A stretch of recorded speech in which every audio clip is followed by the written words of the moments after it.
Here's how to disable automatic updates in Windows 10. Press Windows R to open Run, type services.msc and press OK. In the Services window, press W on your keyboard and scroll to find Windows Update. Right-click on it, select Properties, change the startup type to Disabled, then click Apply and OK. This stops Windows from running automatic updates. To disable updates permanently, press Windows R again, type regedit and press OK.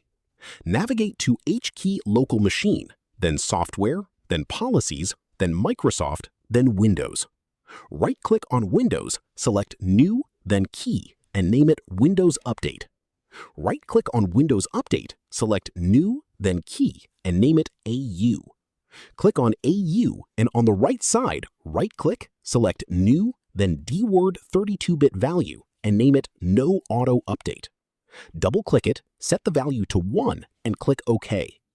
Windows updates are now permanently disabled. If this helped you out, hit that subscribe button for more straight-to-the-point tutorials on step-by-click.